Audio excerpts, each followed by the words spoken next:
Vamos abrir a Escritura na Epístola de Paulo aos Romanos, capítulo 8. Essa noite eu falo a 3 tipos de pessoas. Vou pedir a atenção de todos. Uma palavra muito pertinente, uma palavra apropriada para o nosso tempo. Será uma palavra apropriada para esse ministério. E eu, meditando sobre essa mensagem, pensei: Senhor, quantos vão assimilar essa palavra no espírito, né? Quantos que vão compreendê-la no coração? E eu tive um sentimento de que sempre quando a gente fala para 3 tipos de pessoas. Há aqueles que não entenderão, né? Absolutamente. Aqueles que, ouvindo, não verão sentido, talvez até se perca no percurso da mensagem. Eu oro a Deus para que ninguém se perca no entendimento, na abordagem da ministração. Mas sempre há aqueles que, por razões diversas, razões pessoais, não entendem a verdade de Deus, a ministração da palavra. Quem diz isso não sou eu exatamente, mas o próprio Cristo, quando pregou, enquanto ele estava na terra, enquanto o semeador que lançava semente, é dito que para cada 4 tipos de pessoas a que ele dizia, 3 não entendia. Daí você tem uma noção. Para cada 4 pessoas, apenas uma entendia no coração, as demais não compreendiam. Então é possível que eu, falando a palavra do Senhor, haja aqueles que nada entenderão, que não compreenderão a razão da mensagem, não entenderão o espírito da mensagem. Mas também há um segundo grupo que diz respeito àqueles que vão pensar que estão entendendo, mas na verdade não estarão entendendo. Quando você pensa que entende, porque compreendeu os tópicos, compreendeu as frases, mas não compreende com o coração. Falta a experiência da palavra, falta o acolhimento da palavra, falta uma sede da palavra, falta um desejo ardente por uma mudança radical, uma mudança orgânica. Falta, na verdade, o desejo profundo de experimentar a palavra. Então, mesmo que entenda o superficial da palavra, não entende com o coração, e portanto, se entende sem entender, não entende. Mas há aqueles que compreenderão no coração. Há aqueles que estão desejosos, né? Eu digo isso não somente por esta assembleia a quem eu falo diretamente, mas também há centenas de pessoas acompanhando neste momento essa ministração, e outras centenas e milhares que assistirão essa mensagem posteriormente. Então eu oro para que você, de um modo particular, especialmente você possa compreender com o seu coração. Aqueles que entendem e entenderem com o coração, o próprio Jesus disse que este é aquele em cujo coração a palavra, a semente da palavra produz a 30, a 60 e a 100 por 1. Ou seja, a palavra terá um resultado. A palavra de Deus, ela é poderosa para gerar em nós aquilo que ela é. Aquilo que eu sou não é tão importante assim. Eu digo no sentido da obra de Deus. Agora, aquilo que a palavra de Deus é, isso é muito importante, porque ela nos transforma, ela nos molda, ela nos constitui, e na medida que nós absorvemos a palavra, nós vamos nos tornando outro, nos tornando pessoas melhores. Semana passada eu não pude estar aqui com os irmãos, tive um problema, eu fui ministrar na igreja de Goiânia. Lá eu tive um problema com o meu carro, eu só pude voltar para Brasília na segunda-feira. Cheguei em casa por volta de 8 horas da noite, resolvendo os problemas, né? Mas assim, mas eu não deixei de acompanhar a ministração do pastor Josué, que ministrou uma bela mensagem, salvo engano, que dizia: sede perfeitos como perfeito é o vosso Pai. Algo nesse sentido. E uma palavra maravilhosa me levou a semana inteira a pensar como eu poderia ministrar essa noite para os irmãos algo que pudesse complementar o que o nosso amado pastor falou, no sentido de nos levar a uma compreensão profunda da nossa experiência. Não que eu vá ministrar o mesmo tema, nem mesmo o mesmo assunto, mas é porque toda mensagem, ela é uma continuidade, né? Nós estamos sempre tocando em pontos que são fundamentais, que são cruciais, que determinam a nossa experiência. Até pensava, essa semana me foi uma semana muito difícil, e eu orei muitas vezes, né? E perguntando ao Senhor, por que o Senhor me escolheu para falar a palavra, né? Lógico, todos nós temos que falar a palavra, mas alguns Deus separa por um propósito bem específico. Por que o Senhor escolhe este, aquele outro, para ministrar a igreja dele? Só pode ser muita graça e muita misericórdia, porque não tem outra resposta para tanto. E é por isso que eu descanso no Senhor, em saber que eu estou aqui como um instrumento de Deus, e que a minha condição não é diferente da sua, em nada, absolutamente. Que nenhum de vocês se sinta como que numa condição pior do que a de quem fala, ou pior do que a do outro. Todos nós somos carentes da graça de Deus. Todos nós temos necessidades, embora sejam necessidades diferentes, uns numa área, outros em outra área, mas a verdade é que todos nós precisamos profundamente do Senhor. E não somente essa frase, né, precisamos do Senhor, mas precisamos de compreensão. Por que nós nos reunimos para ministrar a palavra? Para obter compreensão. Compreensão não é meramente entender. Compreender é ter entendimento com. É quando o seu entendimento, a sua mente, ela está em conexão com Deus, em conexão com a verdade, em conexão com a palavra.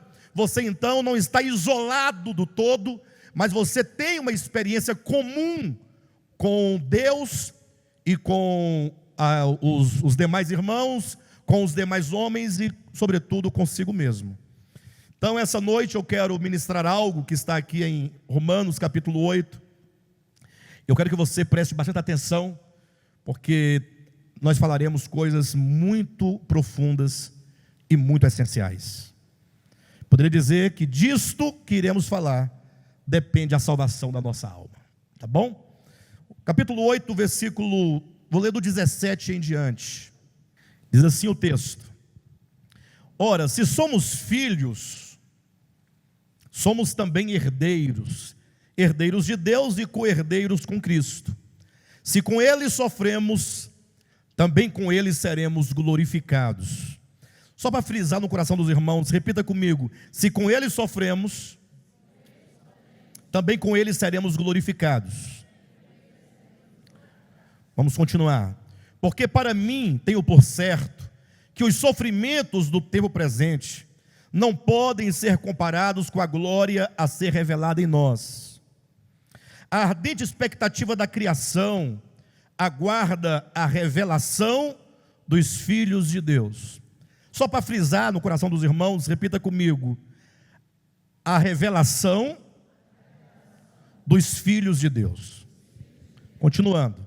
Pois a criação está sujeita à vaidade, não voluntariamente, mas por causa daquele que a sujeitou, na esperança de que a própria criação será redimida do cativeiro da corrupção para a liberdade da glória dos filhos de Deus. Só para frisar no coração dos irmãos, repita comigo: para a liberdade da glória. Diga assim: para a liberdade da glória dos filhos de Deus. Continuando. Porque sabemos que toda a criação a um só tempo geme e suporta angústia até agora. E não somente ela, mas também nós que temos as primícias do Espírito, igualmente gememos em nosso íntimo, aguardando a adoção de filhos, a redenção do nosso corpo. Porque na esperança fomos salvos. Ora, esperança que se vê não é esperança, pois o que alguém vê como espera. Mas se esperamos o que não vemos, com paciência o aguardamos. Versículo 26. Também o Espírito, semelhantemente, nos assiste em nossa fraqueza, porque não sabemos orar como convém, mas o mesmo Espírito intercede por nós sobremaneira, com gemidos inexprimíveis. E aquele que sonda os corações sabe qual é a mente do Espírito, porque segundo a vontade de Deus é que ele intercede pelos santos. Sabemos que todas as coisas cooperam para o bem daqueles que amam a Deus, daqueles que são chamados segundo o seu propósito. Porquanto aos que de antemão conheceu, também os predestinou para serem conformes à imagem de seu Filho, a fim de que ele seja o primogênito entre muitos irmãos. E aos que predestinou, a esses também chamou, e aos que chamou, a esses também justificou, e aos que justificou, a esses também glorificou. Só para ratificar e selar no coração dos irmãos, repita comigo: aos que de antemão conheceu, também os predestinou, e aos que predestinou, a esses também chamou, e aos que chamou, a esses também justificou, e aos que justificou, a estes também glorificou. Diga amém. Belas palavras do apóstolo Paulo. Este é um capítulo de ouro, né? Talvez o coração da epístola aos Romanos. A epístola aos Romanos, queridos, é uma carta, embora tenha esse gênero de epístola, né? Mas o seu conteúdo é a apresentação do evangelho pleno de Deus, o pleno evangelho de Deus para a plena salvação dos homens. Podemos dizer que Paulo, ele toma todo o sentido e o entendimento do evangelho e nos apresenta de maneira clara, sobretudo de maneira aplicada. Ele aplica o evangelho na experiência prática e cotidiana dos filhos de Deus. Então Paulo está preocupado ao nos falar nesta carta, quando ele fala do evangelho. Capítulo 1, ele vai dizer que o evangelho é o poder de Deus para a salvação de todo aquele que crer. E então ele começa a fazer todo um panorama da história da humanidade, história essa que nos inclui. Ele começa demonstrando, o capítulo 1 e o capítulo 2, ele faz uma demonstração exaustiva da condição de toda a humanidade. Ele diz que a despeito de alguém ser judeu ou ser gentil, e para os irmãos terem uma ideia na complexidade, na profundidade do que ele quer dizer, não importa se você é gentil ou judeu, ele quer dizer, não importa se você é um crente ou um descrente, se você é um religioso ou um não religioso. É porque quando ele fala dos judeus, ele fala de um povo eleito, de um povo que se entendia como servos de Yahvé, um povo que se entendia que a sua própria história foi uma história forjada pela soberania de Deus, e que eles foram colocados na terra para serem um reino de sacerdotes para Deus. E quando se fala dos gentios, Paulo alude àqueles que não tinham esperança, aqueles que estavam jogados, errantes, que não tinham Deus na sua experiência humana, que eram adoradores de ídolos. E capítulo 1 e 2 de Romanos, ele conclui dizendo que todos, independentemente, estão debaixo do pecado. Ele vai dizer que todos são carentes da graça de Deus. Capítulo 3, ele começa, portanto, a apresentar o evangelho numa ordem mais ou menos assim. Ele fala primeiramente da obra de redenção, e então ele fala do resultado dessa obra de redenção, que é a justificação. E aí ele diz em seguida sobre a reconciliação. Depois ele coloca no capítulo 6 a santificação. No 7 ele cria um problema para ele próprio vir a resolver. Qual é o problema que ele instaura? Pense comigo. Capítulos 1 e 2, a condição do homem, a condição universal de todos os homens debaixo do pecado. Em outras palavras, se a Bíblia acabasse em Romanos capítulo 2, vamos colocar assim, tirando certamente os evangelhos, aconteceria que não haveria esperança para você e nem para mim. Porque o homem, nos seus pecados, ele vai de mal a pior. Então ele diz, não, mas Cristo nos redimiu. Ele fala da redenção. Ele fala, essa obra de redenção, ela tem o poder de nos justificar com Deus, alinhar a nossa consciência e o nosso coração ao Espírito de Deus, ao Espírito do Evangelho, ao Espírito de Cristo. Esse Evangelho não somente nos justifica, mas também nos reconcilia com Deus. E esse Evangelho nos santifica. Esse Evangelho nos transforma. Ele nos muda. Até aí, maravilhoso, né? Mas aí agora ele entra num aspecto muito prático, porque ele diz, como nós que fomos alcançados por esse Evangelho, ou na ordem, né? Como nós que não tínhamos esperança, e que fomos redimidos, justificados, reconciliados, e agora temos que experimentar profundamente a obra de santificação, como nós vamos viver a vida e a experiência cristã? Porque se você tomar os versículos aqui, capítulo 8, versículo 29 e 30, quando Paulo fala aos que de antemão conheceu, também os predestinou, aos que predestinou chamou, aos que chamou justificou, aos que justificou glorificou. Veja que Paulo coloca a obra de Deus começando em nós antes da fundação do mundo, nos escolheu e predestinou e nos justificou. E aí ele vai para o outro ponto, dizendo que ele também nos glorificou. Mas entre o chamamento e a nossa justificação, entre o chamamento e a glorificação, existe um caminho. E é isso que nós precisamos entender, este caminho. Como caminhar, como seguir. E aí Paulo, quando chega no capítulo 7 de Romanos, o problema que ele instaura para ele mesmo vir a resolver, é o problema da lei. Pastor, mas o problema da lei, a lei, ela é algum problema? Bem, ela em si mesma não tem problema nenhum.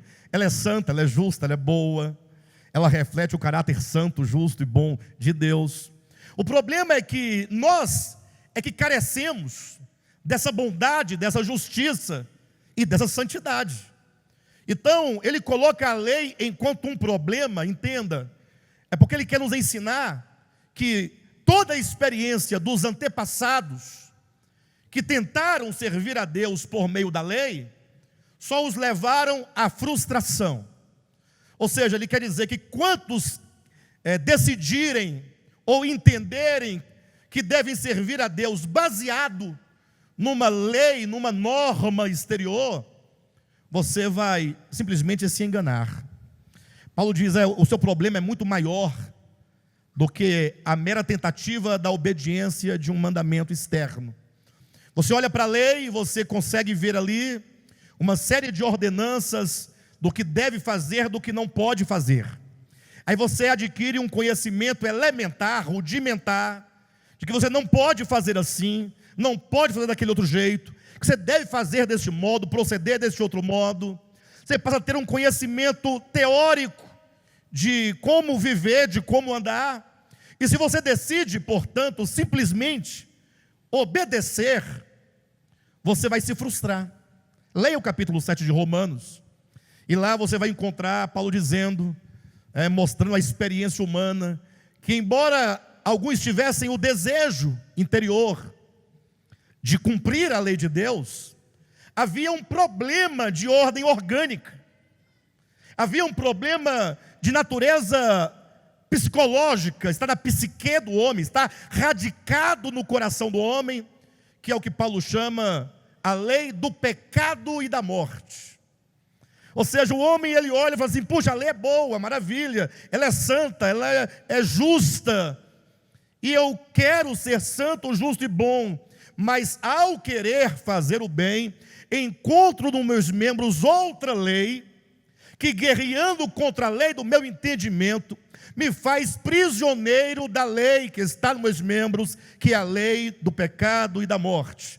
A ponto de o homem chegar no capítulo 7 de Romanos, versículo 24, com um grito desesperado: miserável homem que sou, quem me livrará do corpo dessa morte? Se você ler o livro de Romanos na perspectiva progressiva da revelação, não tinha necessidade alguma de Paulo escrever o capítulo 7, a não ser para que ele corrigisse uma a nossa inclinação a querer viver para Deus, embora de boa vontade, mas da maneira errada. Ele quer dizer, quantos tentarem viver por meio da lei, serão frustrados, não alcançarão o objetivo. E o Senhor me levou a essa mensagem em razão da bela e altíssima mensagem que o bispo Josué ministrou na semana passada. Perfeitos, como é perfeito o vosso Pai Celeste. Que alto padrão, um padrão humanamente falando impossível. É lógico que a perfeição que se diz lá no texto não é a perfeição perfeitíssima do perfeito absoluto que é Deus. Não, isso é impossível. A perfeição que diz o texto, que foi muito bem abordado pelo nosso bispo, é a medida do amor. Mas mesmo sendo a medida do amor, ainda isso nos é elevadíssimo. Amar despretensiosamente. Amar sem requerer nada em troca. Dá um desânimo, não dá? Ah, Senhor, não sei. O que está acontecendo, né? A gente tem um desejo, mas quando olha para o alvo tão distante, o pior é quando você se frustra no seu viver. Ah, aí é complicado. Quando você, num momento da sua experiência, procede de um modo, de tal modo, você fala assim, puxa vida, mas eu ainda estou aqui ainda nesse ponto, ainda falando esse tipo de coisa, procedendo deste modo, ainda me comporto deste modo, ainda me relaciono deste modo, eu que compreendo a verdade, eu que entendo, eu que prego, eu que ensino, eu que ouço todo dia, ainda estou aqui, nesse nível. Aí deu um desespero. E aí então o Senhor me trouxe para o capítulo 8 de Romanos, para nós entendermos então essa experiência. Se você entender cada um dos 4 pontos que eu vou apresentar essa noite, você já vai ter uma luz no fim do túnel. E a primeira coisa que eu quero que você entenda, que você guarde no seu coração, é o capítulo 8 de Romanos, quando diz no versículo 19 e depois no versículo 21.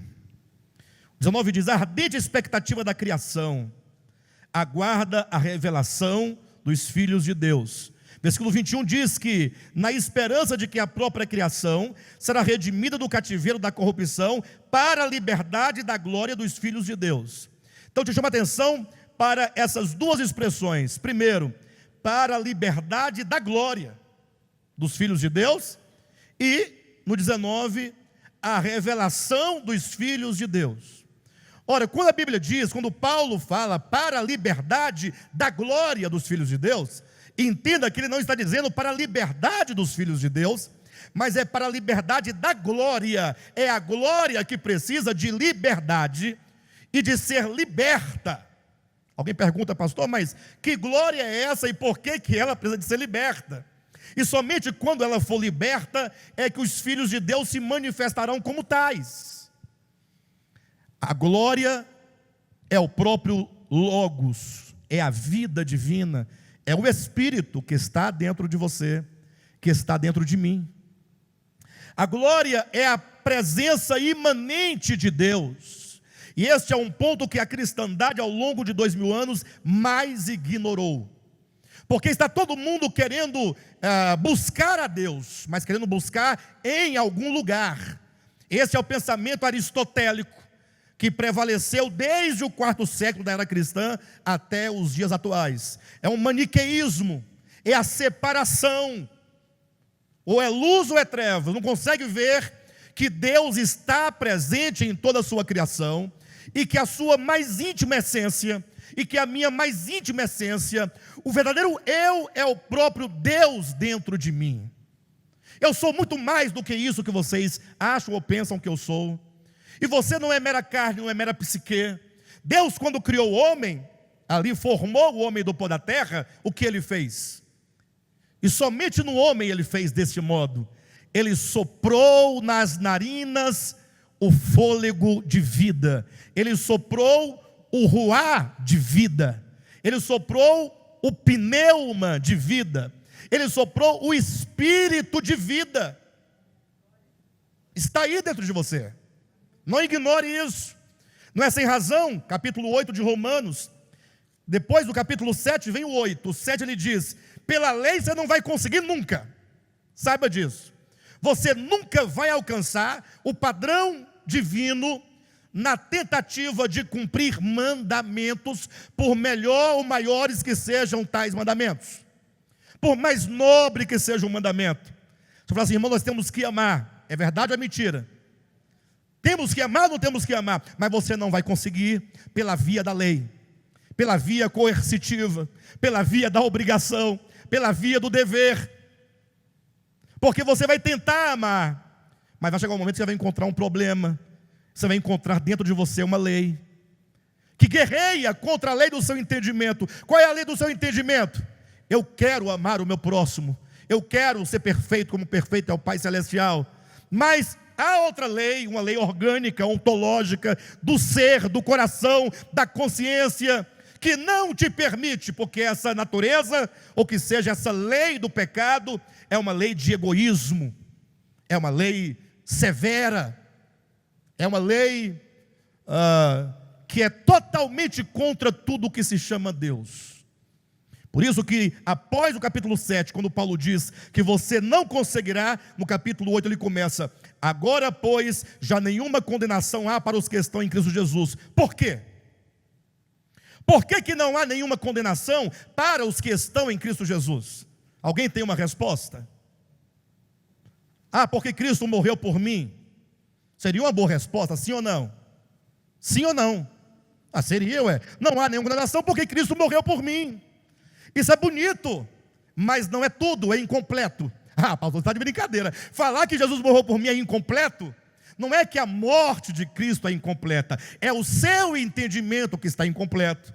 Porque Cristo não somente morreu, Ele morreu. Diga glória a Deus pela morte de Cristo. Diga glória a Deus pela morte de Cristo. Mas Ele também ressuscitou. E o que tem a ver Ele ressuscitar? Tudo. Porque Romanos capítulo 5, versículo 10.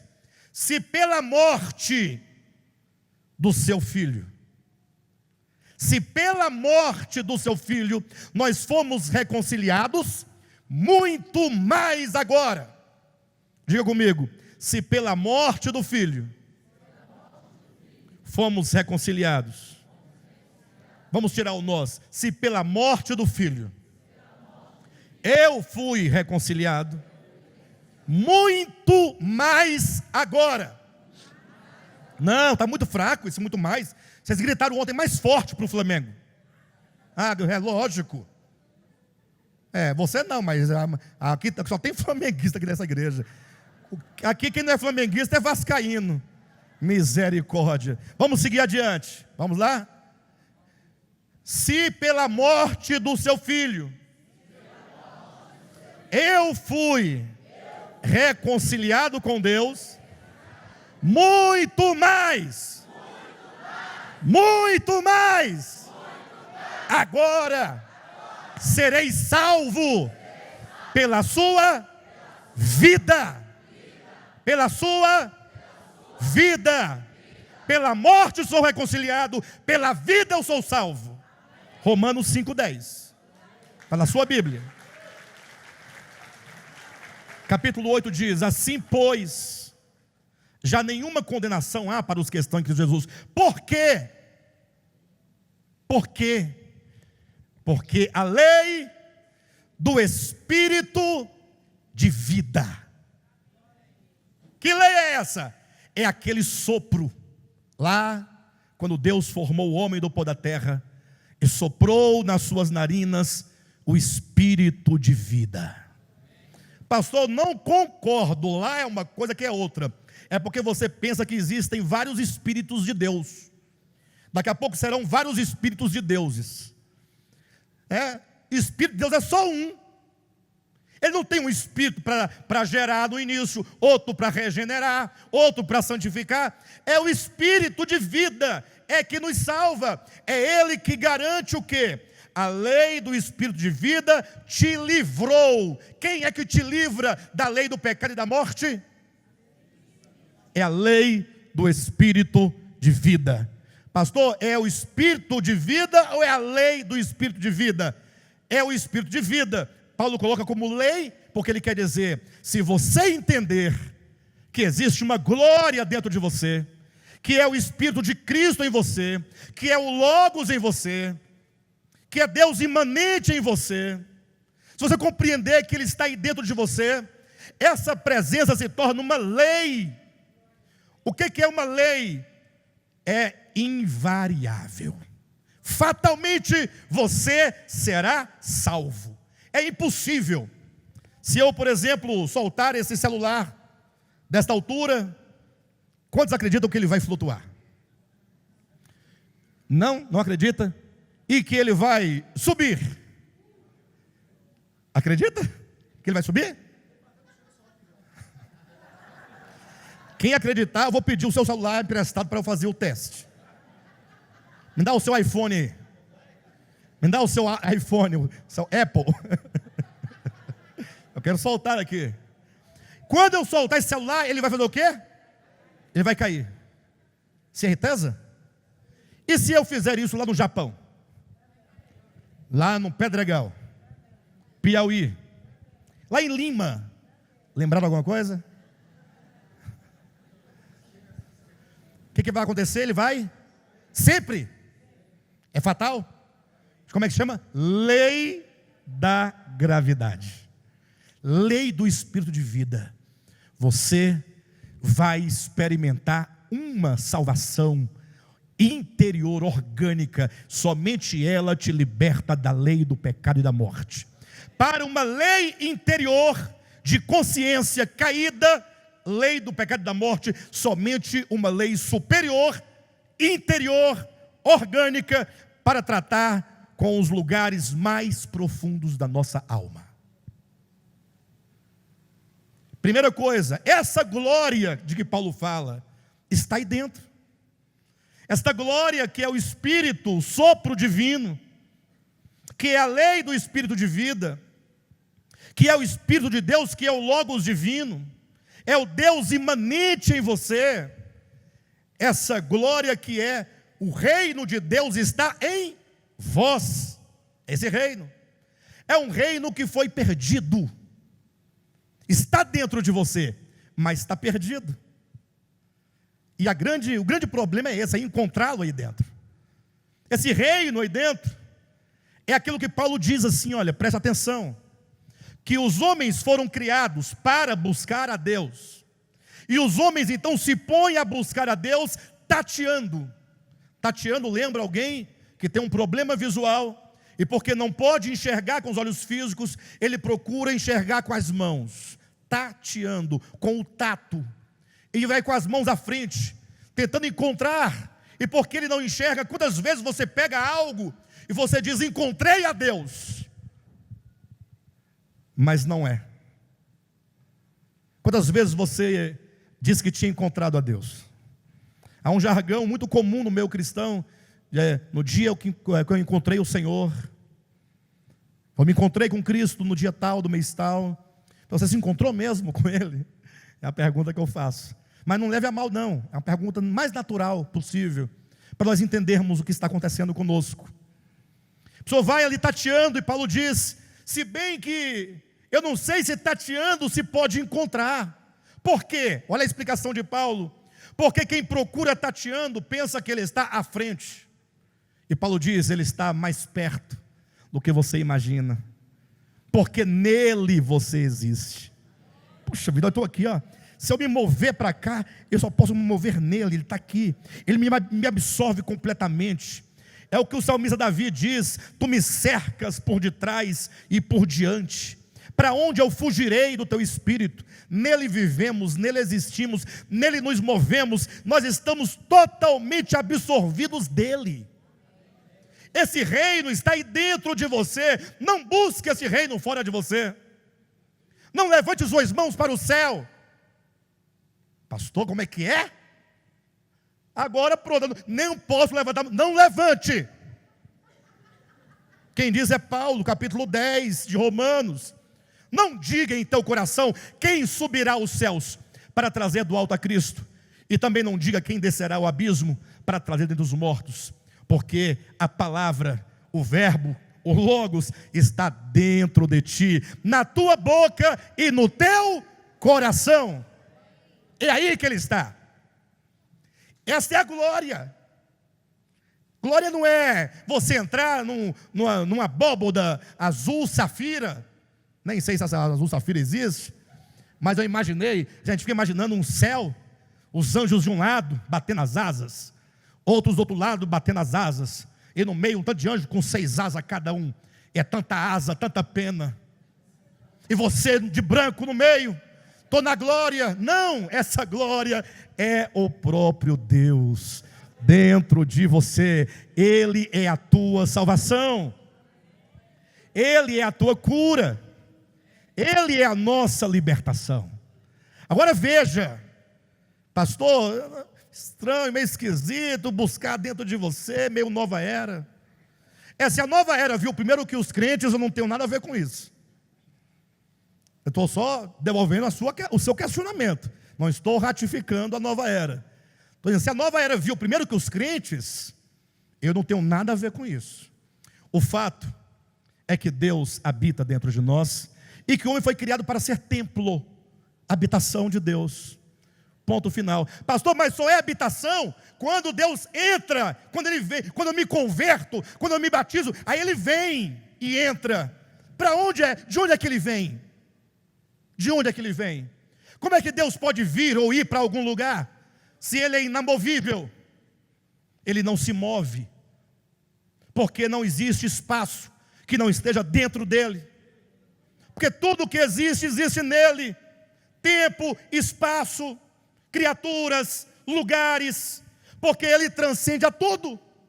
Como é que Ele pode sair de um lugar para outro, se tudo está nele, e se Ele é tudo transcende?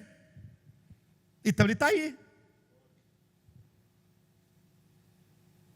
Essa glória dentro de nós é o próprio Deus. Temos que entender isso. Ele é que vai resolver todos os nossos problemas. Eu não prego que você é Deus, que você tem que se encontrar consigo mesmo. Na verdade, o que Paulo mais fala, que não existe, não pode haver, e nem precisava ele dizer, porque isso seria ilógico, você pensar em ego-salvação. Como é que o meu ego pode me salvar? Não tem como o meu ego salvar a si mesmo, ele precisa de salvação. Quem me livrará do corpo dessa morte? Então, quando eu digo que Deus habita em nós, que Ele está dentro de nós, que Ele é um tesouro escondido dentro de nós, eu me refiro a Deus, não a você. É Deus, é o eterno, o Logos. E essa glória é um tesouro escondido. Está dentro de você, mas está perdido, está escondido. É a parábola que diz que um homem encontrou no campo um tesouro. Ele encontrou o tesouro. Ele encontrou essa glória dentro de si. Ele entendeu essa glória. Pastor, mas Deus não vem habitar quando a gente se converte? Não. Mas não diz que Ele passa a fazer morada em nós? Entenda que as palavras habitação e morada implica não necessariamente presença. Você pode estar presente, mas não habitar, não morar. Porque habitação e morada implica relacionamento e comunhão. Então esse Deus que habita dentro de nós, Ele anseia habitar em nós. Que Ele está dentro de você, dentro do elefante, dentro da cegonha, dentro do gato, dentro do cavalo e fora deles também, na pedra, no riacho, nas árvores. Onde é que Ele não está? Agora, estando em nós, Ele quer ser conhecido. Quando Jesus fala, eis que eu estou à porta e bato, Ele está dizendo, eu quero que você ouça a minha voz, que você abra a porta para que eu possa me relacionar. Somente quando Ele passa a se relacionar e termos nós comunhão com Ele, pode-se falar habitação, pode-se falar morada. Antes disso, Ele está, mas não habita. Ele está, mas não mora. É a presença imanente dEle, porque nós o ignoramos continuamente. Então o primeiro ponto que eu queria chamar a atenção dos irmãos é essa glória que está, que é o Logos, que é a vida, que é o Espírito de vida, que é o sopro de vida, que é o Deus imanente, que é o reino de Deus dentro de nós, que é a glória, né? Esse tesouro tem que ser encontrado. Como eu vou encontrá-lo? Você vai saber agora. Ou melhor, por que eu não o encontrei? Ou será que eu já o encontrei? Somente quando esse tesouro, esta glória, for encontrado, é que então ela poderá, como diz o versículo 21 do capítulo 8 de Romanos, ela poderá ser liberta. Olha na sua Bíblia, ela está aprisionada, não está? Sim ou não? Está na sua Bíblia? Capítulo 8, versículo 21 diz: na esperança de que a própria criação será o quê? Redimida do cativeiro da corrupção, para o quê? Para a liberdade de quem? Da glória, não é? Dos filhos de Deus. Então a glória dos filhos de Deus está aí presa. Quando essa glória for liberta, quando ela obter a liberdade, versículo 19, haverá o quê? A revelação dos filhos de Deus. Ou seja, eu olho para vocês, vocês falam que são filhos de Deus, mas eu resisto a acreditar. Mas eu sei que são. Quando vocês olham para mim, mas esse aí é o filho de Deus? Não, agora é fácil vocês verem aqui um filho de Deus. Você tem que me ver em outra situação, em outro contexto. Na minha casa, quem sabe, com os amigos, num lugar, na rua, no trânsito. Você olha assim: então é você que é o filho de Deus. Eu falo: eu sou o filho de Deus. Não é porque eu quero, sou bom, não. É porque Ele me criou filho. Ele soprou em mim o espírito de vida, portanto sou. Ele quis assim. Só que agora essa glória que me faz filho, essa glória que é o Logos que me torna um filho, ela está presa. E ela fala: filho, eu estou aqui, eu quero sair, eu quero me libertar, para que você seja revelado como filho, porque você é, mas você está oculto, a sua filiação está oculta. E o segundo ponto é exatamente por que essa glória está oculta, por que essa glória está presa. O que prende essa glória? Qual é a resistência? Quais são as grades, os grilhões, os ferrolhos que impedem dessa glória sair? Quando falamos de liberdade da glória e manifestação dos filhos de Deus, saiba, estamos falando de modo absoluto da segunda vinda de Cristo. Mas como é a sua Bíblia em português, você vai encontrar segunda vinda, e toda vez que você lê a palavra vinda, você fica: de onde ele vem? Do norte ou do sul? De cima ou de baixo? De qual nuvem? Tem muitas nuvens, ele vai vir nas nuvens, mas em todas as nuvens, em algumas nuvens. Nós não temos essa ideia maniqueísta, aristotélica, sem futuro, ou não temos? Olhando, cadê? Quando falamos de segunda vinda, o melhor seria se colocasse na sua Bíblia a palavra grega, que pelo menos você teria a curiosidade de saber o significado da palavra. Segunda vinda é o mesmo que parousia. Parousia significa presença. Diferente de vinda para presença, não tem diferença ou não tem? Vinda é vir de algum lugar para algum lugar. Presença está aí. Mas então ele não vem? Vem! Vem no sentido da sua Bíblia, mas não vem vindo. Ele vem manifestando-se, porque Ele vai se manifestar. Ele está presente, mas está oculto, trancafiado. Ele está desesperado para sair daí, para viver por teu intermédio, falar por teu intermédio, tocar por teu intermédio, andar pelos seus passos. Ele quer viver por nós, se manifestar em todos os seus filhos. Quando Ele se manifestar, nós seremos manifestados com Ele. Pastor, Jesus vai vir? É lógico, se tem uma coisa certa, é a vinda de Jesus. Fique tranquilo. Eu não estou desdizendo a vinda, estou explicando que muito mais do que mero acontecimento histórico e geográfico, é um acontecimento orgânico, que parte de dentro de nós. Essa glória quer manifestar-se, ela está presente, ela quer se mostrar, mas está presa. Não adianta você desejar pela segunda vinda de Cristo, se você não entender que ela só vai acontecer quando aquilo que a impede de manifestar seja quebrado. Pastor, o que está trancafiando essa glória dentro de nós, esse Cristo dentro de nós? O que impede a parousia do Senhor? Talvez agora nós vamos entender melhor quando Pedro diz que nós devemos não somente aguardar a vinda do Senhor, mas devemos apressá-la. Como é que eu apresso a vinda de Cristo? Alguém já disse, sai por aí pregando o Evangelho. Aí está lá o indivíduo na rua, com um folhetim, Jesus te ama, e você está acelerando a vinda de Cristo assim? Ai, pelo amor de Deus, gente, nós já passamos dessa idade. Nós estamos bem adultos já. Para pensar que panfletagem traz Jesus de volta. Agora sim, a pregação do Evangelho verdadeira pode trazer Jesus de volta. Porque ela me convence, me mostra um caminho, me abre uma possibilidade. Ajuda o outro a entender. E quando os homens começarem a entender e começarem a buscar essa glória dentro de si, e entender que existe um grande problema dentro de mim, uma casca que está impedindo essa glória de se manifestar, aí sim nós podemos apressar a segunda vinda. Na medida em que Pedro vai dizer que apressar a segunda vinda é o mesmo que nos arrependermos, porque ele diz: não retarda o Senhor a sua promessa, como alguns a julgam demorada, mas Ele é longânimo para convosco, aguardando que todos se arrependam. É o que Pedro está dizendo. Então a maneira não é panfletando, é se arrependendo. Arrependendo de quê? Para se arrepender tem que compreender. A pior coisa que tem é quando um pai disciplina o filho e o filho não sabe por que está sendo disciplinado. Fica difícil. Como é que ele pode mudar se ele não sabe?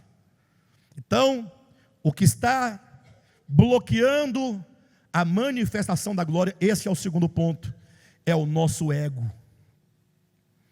O que é o ego? O ego é a mente humana, a mente, a sua psique. É uma mente fora de Deus, é uma mente que decidiu viver por si mesma, é uma mente que falou assim: eu não quero ser dependente de Deus, eu vou viver por mim. E agora, esse ego simplesmente criou uma maquiagem, ele criou uma máscara. Por sinal, o termo pessoa em latim é persona. Persona é uma máscara. Tudo aquilo que eu sou é uma máscara. O meu ego é uma máscara. Ué, e se você não for, você vai ser quem? Na verdade, eu fui criado para ser Cristo. Eu fui criado para que Cristo vivesse dentro de mim, falasse por meu intermédio, agisse por meu intermédio. Paulo entendeu e viveu isso quando disse: logo já não sou eu quem vive, mas Cristo vive em mim. E essa vida que eu vivo na carne, quando eu almoço, quando eu trabalho, quando eu ando, eu vivo pela fé no Filho de Deus, que me amou e a si mesmo se entregou por mim. Então o ego é o nosso grande problema. O ego é tudo aquilo que eu sou, na minha concepção, é aquilo que eu entendo por a minha verdade, a minha justiça, o meu direito. É exatamente aquilo que gera todas as contendas, em todos os níveis possíveis. Jesus não vai voltar tão cedo, saiba disso. Você viu que para ouvir que Jesus está voltando, né? Quando o João disse isso, passaram-se 2000 anos já. E agora, depois eu estou dizendo, não vai voltar tão cedo. Em breve voltará, sim, mas o breve dele, ainda é muito tempo. Mas por quê? Você está ficando doido, pastor? Tem que incentivar os irmãos, ele está voltando, se conserta. Mas eu estou ensinando para vocês que para ele voltar, esse ego tem que ser quebrado. Por quê? Para a liberdade da glória dos filhos, essa glória tem que sair.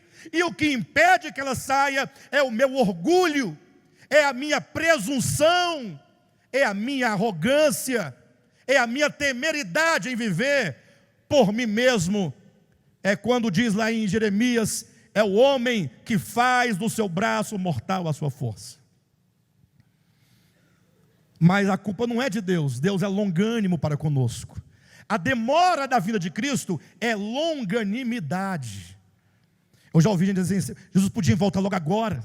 Aí mata quem tem que matar logo e resolve. Fala: não diga isso que você vai morrer, meu irmão. Pelo amor de Deus, cala a boca. Porque se ele te atende, você é a primeira a desaparecer da terra, do universo, do cosmos. Para! Você tem que falar assim: que bom que Jesus não veio ainda, porque ele é longânimo, aguardando com paciência uma reação. Então o que está impedindo essa manifestação é o nosso ego, é o nosso orgulho, é tudo aquilo que eu carrego dentro de mim contra o quê? Contra qualquer coisa. Essa palavra contra não existe no Evangelho. Tem um texto bíblico, me lembrei agora, pastor, que diz que quando entra o Evangelho numa casa, é como uma espada, ficarão 2 contra 3, 3 contra 4, e assim. Não, lá não está dizendo que é nada disso. Está dizendo que quando o Evangelho chega no lugar, ele é luz, não é luz? Aqueles que não têm a luz se revolta contra você. É essa revolta contra a luz que gera uma separação. O Evangelho é a palavra da reconciliação. Então, há muita divisão. A divisão acontece quando a luz chega, as trevas querem resistir. Mas não que o Evangelho imponha nenhuma inimizade, absolutamente. Toda sorte de inimizade, toda sorte de porfia, contenda, todo ódio, toda gritaria, pertence ao ego. Tudo é ego. Esse ego é terrível, é perverso. Esse ego é como uma casca dura de uma semente, como que ameaçasse a vida interior, dizendo: você não vai sair daqui de dentro. Aí Jesus diz assim: olha, para vocês entenderem a questão do ego, na minha opinião, Jesus é demais. Ele é 10, ele é 100, ele é 1000, ele é 1 bilhão. Ele não é gente, não. Se fosse gente, não prestaria, né? Mas, numa boa, Jesus, ele pode fazer o que ele quiser, está tudo certo. Se eu fosse Jesus, eu chegaria aqui e fazia prodígio, milagre, eu convenceria pela força, pelo poder, por qualquer coisa, eu seria capaz. Jesus acabara de ressuscitar Lázaro, o maior milagre de Jesus, João capítulo 11. De acordo com os acontecimentos do Evangelho, a ressurreição de Lázaro foi o pico, foi o zênite do ministério e da obra pública de Cristo. Porque ele fez de tudo coisas grandes. Agora, ressuscitar um morto 4 dias, sepultado, já fedendo, os gusanos comendo, tem que ser grande, não tem? Rapaz, ele ressuscitou Lázaro, a fama dele, diz a Escritura, correu por toda parte, chegou à Grécia, e os gregos falaram: opa, que homem é esse? A Bíblia diz que alguns gregos falaram: não, eu quero conhecer esse homem. Os gregos buscam sempre o homem perfeito, a paideia, o homem excelente. Assim, deve ser ele, o modelo. Capítulo 12 de João está lá, os gregos chegaram numa casa cheia de gente. Jesus está por aí, aquele que ressuscitou Lázaro. Está lá dentro da casa, está ele, está Lázaro, está todo mundo lá dentro. Você pode chamá-lo, por gentileza. Diz que tem uns gregos aqui querendo vê-lo. Aí Jesus chega lá fora, ele olha. O que os gregos pensavam? Agora ele vai fazer uma demonstração. Vai ou não vai? Você não faria, não? Não. Mas você não faria. É a hora, os gregos, poxa. É o momento de mostrar que eu sou. E ele podia mostrar que ele pode. Aí ele chega, momento áureo, o auge, o pleroma, o zênite do topo. Podia agora. Podia ou não podia? E os discípulos falam: agora vai. Aí ele fala: se o grão de trigo caindo na terra não morrer, ele fica só. Eu imagino Pedro dando uma cutucada em Jesus: para, você está louco? Que loucura é essa? Onde já se viu falar de morte numa hora dessa? O Senhor acabou de ressuscitar Lázaro, está na hora de fazer alguma coisa maior ainda do que já fez até agora. Não, Pedro, você não entende. Quando Jesus fala: eu sou o caminho, ele está dizendo: olhe para mim, é assim que devem caminhar vocês, os meus discípulos. Se o grão de trigo caindo na terra, se ele não morrer, se essa casca desse grão não romper, o grão vai ficar sozinho. João 12, 24. Mas se morrer, se a casca do ego romper, Se ela se quebrar, essa vida interior sairá como um germe poderoso, vital, orgânico e dará muito fruto.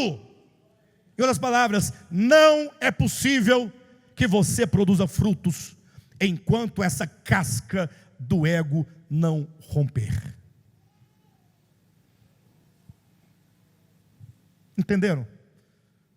Essa palavra, ela foi primeiramente ministrada para mim na semana. E agora eu compartilho com vocês. Estou compartilhando experiências. Então, essa glória que é a vida está presa na casca. Esse ego tem que ser quebrado. Como a mulher que entrou numa casa onde Cristo estava e ela trazia um perfume, um nardo puro. E esse nardo puro estava dentro de um frasco de alabastro, uma pedra duríssima. Era um perfume caro, era um perfume raro. E não tinha outro modo de abrir esse frasco, senão quebrando-o. O perfume não sairá se não for quebrado, se o frasco não for quebrado. Não tem como. Bem, para que ninguém saia daqui muito triste, muito angustiado, o terceiro ponto é que Deus tem um plano. Capítulo 8, versículo 28. Esse é o terceiro ponto. O primeiro é a glória que está dentro. O segundo é a casca que não deixa a glória sair, que é o ego. O terceiro é que Deus tem um plano. Diga amém. Sabemos que todas as coisas cooperam para o bem daqueles que amam a Deus, daqueles que são chamados segundo o seu propósito. Então Deus tem um quê? Você foi chamado segundo o propósito dele. E ele sabia que a sua casca é grossa. Sabia. Se tem uma coisa que me deixa mais tranquilo um pouco, é saber que eu posso até decepcionar vocês, mas nunca poderei decepcionar a Cristo, porque Ele sabe. E foi Ele que escolheu sabendo. Eu nem existia e Ele mesmo assim quis. Problema dele. E Ele fala, é meu mesmo, porque o plano é meu e a obra é minha. Em outras palavras, essa vida é muito mais poderosa do que essa casca de ego que nós temos. Ela vai sair, a vida vai sair, a glória vai se manifestar. Não tenha dúvida. Por quê? Porque Ele tem um propósito daqui, ó. Sabemos que todas as coisas cooperam para o bem daqueles que amam a Deus, daqueles que são chamados segundo o seu propósito.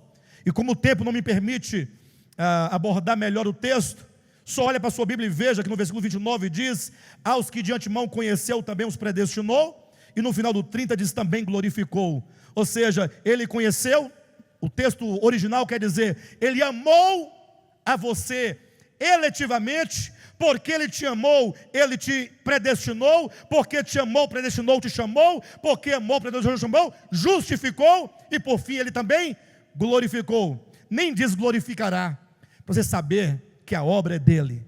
Você no plano divino já está glorificado, mas no plano terrestre a casca ainda está muito dura. Mas é como que ele dissesse, filho, eu vou quebrar essa casca, eu vou quebrar o teu espinhaço, eu vou quebrar a tua coluna. Quebrar a coluna é uma expressão bíblica lá do Antigo Testamento, que quando fala povo de dura cerviz, não se inclina. Irmãos, pensa numa coluna dura minha. Talvez juntando a coluna de vocês tudo aqui, não dá meia coluna minha. A minha coluna, a minha cerviz é duríssima. Verdade. Sem exagero. Talvez você ganhe de mim, mas... Não, quando eu falo talvez, é porque a minha cerviz é dura, a casca do meu ego é terrível. Vocês nunca viram um pastor falar assim, né? Ué, mas vocês querem pastor mentiroso? É só ir por aí, aqui não. Ah, pastor, se o pastor é casca dura, eu vou para onde? A sua casca também é dura, o seu. e a nossa casca tem que quebrar. E Deus vai quebrar porque Ele tem um propósito, Ele tem um plano para resolver esse problema. Fica tranquilo. O máximo que você pode fazer é postergar. Ou, se você prefere outra palavra, você pode procrastinar. Essa é melhor, né? Procrastinar o momento. Postergar. Adiar, melhorou? Você pode adiar o processo.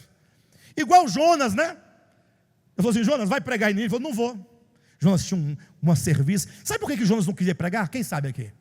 Ganhamos chocolate. Tá bom, é muito chocolate, há muita gente sabendo. Eu já disse para vocês, Jonas era um profeta de Deus abençoado. O problema é que Deus mandou Jonas pregar arrependimento para uma nação que era a maior inimiga do seu povo. É Deus mandando os iraquianos pregar salvação para os Estados Unidos. O profeta Jonas, um iraquiano. Imagina. Odeia os Estados Unidos, não odeia? A questão política, você sabe a história, né? Grosso modo, não que alguém tem que odiar, não é isso não. Aí vem o Espírito Santo e fala assim: ó, o profeta levanta, vai pregar aos Estados Unidos arrependimento. Se eles não se arrependerem, eu vou destruir todos os Estados Unidos. Eu falo assim: eu? Se depender de mim, eu quero que Deus destrua. Eu quero ver o fogo comendo os bichos. Agora é a hora da vingança. Não vou pregar. Isso é o ego. Isso é o ego. Tomara que amanhã Deus não te mande você à casa de nenhum inimigo seu. Porque se Ele te mandar, você não vai. Ou vai? Bem, o fato é que Deus tem um plano. Esse é o terceiro ponto. Que plano é esse, pastor? É o quarto ponto. Deus falou: olha, todas as coisas, repita comigo, todas as coisas, não, melhor, vamos corrigir o texto, acho que ele está errado. Algumas coisas, repita, em nome de Jesus, algumas coisas, em nome de Jesus, repita. Não vou repetir? É isso aí, é isso aí. Se o povo fosse assim, ninguém estava sendo enganado por aí fora. Pastor só engana quando o membro aceita. Mas eu não estou enganando vocês. Estou provando a sapiência de vocês. Sapiência foi o sapo, né? A sapiência de vocês. Estou provando o coração de vocês. Mas o texto diz: sabemos que todas as coisas. Eu quero que você fale para o seu irmão: todas as coisas. Vera, sabe aquela situação? Sabe? Todas as coisas estão aí dentro. Alain, sabe aquela situação? Está aqui dentro. Cádmio, está ligado? Sabe aquela pessoa, irmão daí? Aquela pessoa? O ódio. Sabe? Sabe aquela esposa? Misericórdia, meu Pai do céu. Sangue de Jesus tem poder. Deus fala com a gente cada coisa. Sabe aquele marido que você fala: eu não estou aguentando mais? Aquele filho, aquele vizinho, aquela pessoa que te deve. Hein, Nivaldo? Sabe aquela pessoa? Você sabe. Você sabe. Por que tanto embaraço na nossa vida, gente? Por que tanto embaraço? Desde o sol, quando é quente demais, ao dinheiro que falta no final do mês. Todas as coisas, nada escapa, todas estão aí para cooperar contigo. Todas as coisas. Pastor, mas isso é ruim demais, eu não estou aguentando mais. Sabe por que você não está aguentando mais? O não aguentar mais é a resistência da casca. A casca fala: eu não abro mão. Aí você fala: eu não aguento. Você vai ter um troço. Mas se essa casca quebrar, aí você vai ter um alívio. Puxa vida. Coisa boa é quando você fala assim: tá bom, pode quebrar isso. Mas não pensa que a casca ela é uma só. a casca é como se fosse um salgado, aquele folhado, o nome? Folheado. É aquele salgado de folha, você vai tirar as casquinhas, tem várias. Essa casca tem várias. Cada situação é uma casca dessa. Até você romper tudo, vai demorar um pouco. Então nós temos que olhar para o quarto problema, os sofrimentos. Sofrimento é aquilo que nos faz sofrer.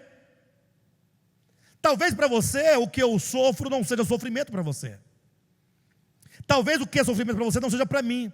O fato é que nós temos muitos sofrimentos. E toda sorte de sofrimento nos ajudam a encontrarmos esse tesouro. O problema é quando vem o problema. O problema é quando os problemas nos cercam e nós não discernimos.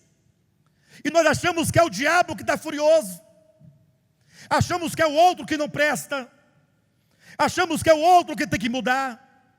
E aí nós começamos a resistir. Olha o texto, Romanos capítulo 8, versículo 26. Ou melhor, versículo 18. Ou que seja, versículo 17. Ora, se somos filhos, somos também herdeiros, herdeiros de Deus e co-herdeiros com Cristo. Diga comigo, se com Ele sofremos, também com Ele seremos glorificados. Quem quer ser glorificado, diga amém. Só tem uma maneira de ser glorificado: se com Ele sofremos. O que é a glorificação? É a liberdade da glória dos filhos de Deus. Sabe o que é a glorificação? É a manifestação dos filhos de Deus.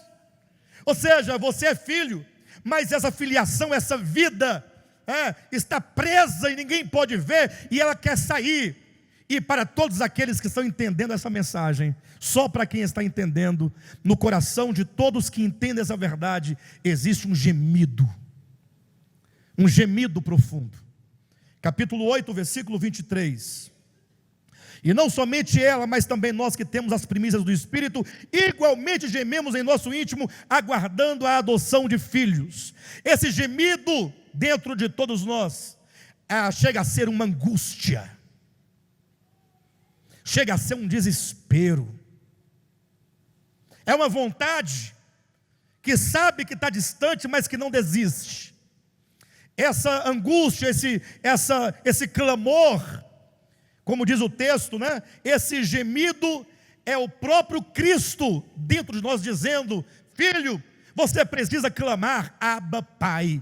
Dirija-se a seu Pai, volte-se à casa do Pai. Cristo está gemendo. Eu digo para aqueles que estão entendendo, porque para quem não está entendendo, ele vai falar assim: aqui não tem gemido nenhum. Eu falei, é verdade, talvez tenha, mas é porque a casca está tão grossa que você não consegue ouvir a voz interior de Deus que clama dentro de você. Abba, Pai. Todos aqueles que começarem a se aproximar de Deus vão muitas vezes sofrer a dor de não dar conta, vão sofrer a dor de não conseguir, a dor de se ver frustrado porque quer e não está conseguindo, porque na experiência humana as coisas acontecem lentamente, mas é um clamor que é cheio de esperança. E não somente há esse clamor dentro de nós, o 26 diz: também o Espírito semelhantemente nos assiste em nossa fraqueza. Ou seja, nós somos fracos. A fraqueza é a nossa falta de força, de condições de resolver o que queríamos resolver. Às vezes é o nosso ego. A força do nosso ego é a nossa fraqueza. Daí estamos aqui agora, diante da situação, das angústias, dos problemas, das dificuldades, e a primeira coisa que nós fazemos, quando tem uma situação, se formos bem carnais, a gente xinga aquele filho de Belial, né? Alguma coisa nesse sentido. Se formos um pouco mais espirituais, ou um pouco menos menino, não, é o diabo que está furioso. Fizeram macumba. É porque é o mês de agosto. É praga, olho grande, olho gordo. Vamos querer culpar alguém. E se for alguém mais um pouquinho crescido, vai dizer assim: ô irmãos, eu estou numa luta, orem por mim. A tendência é o quê? Ah, Senhor, olha para a tua serva, coitadinha da tua filha, meu Pai, olha como ela está sofrendo, Senhor, tira o sofrimento dela, ainda que o Senhor tenha que ceifar aquela vida para libertar a tua filha, ceifa, Senhor, aquela vida, ou coloca no leito de dor, no leito de enfermidade. Não, não é assim não. Quantos aqui nunca oraram para Deus tirar um problema da sua vida? Agora você pensa que Deus permitiu aquele problema para Ele ficar rindo de você? Nunca. Ele permitiu aquela dor porque Ele gosta de ver você sofrendo? Ora, se Ele é um pai amoroso, que dá o melhor para os seus filhos, por que Ele permite a dor no seu filho? A dor que Ele permite é a disciplina do pai que ama, porque todo filho é disciplinado pelo pai. Todos os nossos sofrimentos são disciplinas de Deus. Não que Ele impôs, Deus não impõe nenhum tipo de sofrimento. Os nossos pecados, o nosso ego atrai toda sorte de sofrimento. E Ele, tendo o poder de nos livrar, diz: filho, você precisa. E você foi quem atraiu para você esse problema. Esse problema foi você que atraiu. O seu ego é como se fosse tem uma palavra melhor que imã, que atrai. Eu não vou lembrar a palavra. Mas o nosso ego atrai essas coisas todas. E então, quando você fala: ah, Senhor, tira de mim um problema, olha o texto: também o Espírito semelhantemente nos assiste em nossa fraqueza. Ou seja, Ele está te assistindo. Mas não é te assistindo sentado no sofá como quem assiste televisão. Ele está te prestando assistência. Aí você pode pensar: ah, muito engraçado, eu aqui sofrendo e Ele me assistindo. Assistir, prestar assistência. Ele está contigo. Quando você pensa que Ele não está, lá Ele está, vendo tudo, acompanhando tudo. Ele sabe de tudo. Ele nunca te abandona. E quando você ora: Senhor, tira esse sofrimento, o Espírito Santo faz uma sondagem no seu coração, na sua experiência, na sua história. Ele fala: tá bom, eu vou lá para o Pai levar a sua oração. Olha o que acontece: o Espírito semelhantemente nos assiste a nossa fraqueza, porque não sabemos orar como convém. Nós oramos errado. Oramos para Deus tirar o problema, oramos para Deus nos livrar da situação, mas o mesmo Espírito intercede por nós sobremaneira, com gemidos inexprimíveis. E aquele que sonda os corações sabe qual é a mente do Espírito, porque segundo a vontade de Deus é que Ele intercede pelos santos. Quando você fala: Senhor, me livra da situação, o Espírito Santo fala assim: filho, você precisa da situação. O problema é que você tem que ter o discernimento. Não peça para Deus te livrar do problema. Peça: Senhor, onde é que esse problema trabalha na minha vida? Onde é que esse problema afeta a minha vida? Onde é o problema? O que está acontecendo aqui dentro de mim, que eu preciso dessa estufa que me aquece, que quer me amadurecer à força? E aí o Espírito Santo vai te ensinar. Quando eu falo isso, é verdade, Ele ensina. Só que Ele não ensina com você e fala assim: ó, vou te dar uma aula agora do que você precisa. Porque quantas mensagens já foi dito aqui desse púlpito, daquilo que nós precisamos, você saiu e nem ouviu. Teoria não muda ninguém. Se teoria mudasse, nós éramos outros. Aqui tem teoria todo dia. Isso aqui pode ser apenas uma teoria. Quando é que não é teoria? Quando o Espírito Santo diz: olha, eu vou mostrar para você onde é que está pegando aí na sua vida. Onde é no ego, qual é o aspecto. Ele te coloca dentro de uma situação real e concreta. Mas se você, na situação, se endurecer, você não aprende, você não é transformado. Ele fala: filho, você vai ter que ser submetido novamente, outra vez. Por isso que você está aí com 30 anos no mesmo problema. O problema pode resolver rápido, desde que você compreenda onde é que afeta a sua vida. Qual é o aspecto? É dureza de coração? É maldade? É inveja? Falta de perdão? O que é? Aprenda a ceder. Nós precisamos a compreender esse processo. O sofrimento é o quarto ponto. O sofrimento é um meio de Deus, é um mecanismo de Deus. Esse sofrimento, ele vai estar sempre conosco, até o dia em que a vida dentro de nós se manifestar. Amém? Enquanto não se manifestar, os sofrimentos estarão aí. Vai acabar um, virá outro. Esse é o meu encorajamento a você. O sofrimento, ele faz parte do processo de purificação. A palavra castigo, ela é muito mal compreendida, porque pensam em alguém chicoteando o outro, né? A palavra castigo é o sofrimento que nos torna castos. Castigo vem de casto. É o processo que vai trabalhando em nós para quebrar tudo que está impedindo, até que nós sejamos quebrados e essa vida flua. E eu encerro essa mensagem lendo com vocês Colossenses capítulo 3, versículos 1 a 4. Só leitura mesmo, tá? Portanto, se fostes ressuscitado juntamente com Cristo, buscai as coisas lá do alto, onde Cristo vive, assentado à direita de Deus. Pensai nas coisas lá do alto, não nas que são aqui da terra, porque morreste, e a vossa vida está oculta, juntamente com Cristo em Deus. Diga comigo, a vossa vida está oculta, juntamente com Cristo em Deus. Agora veja, quando Cristo, que é a nossa vida, se manifestar, então vós também sereis manifestados com Ele em glória. Quando é que nós seremos manifestados com Ele em glória?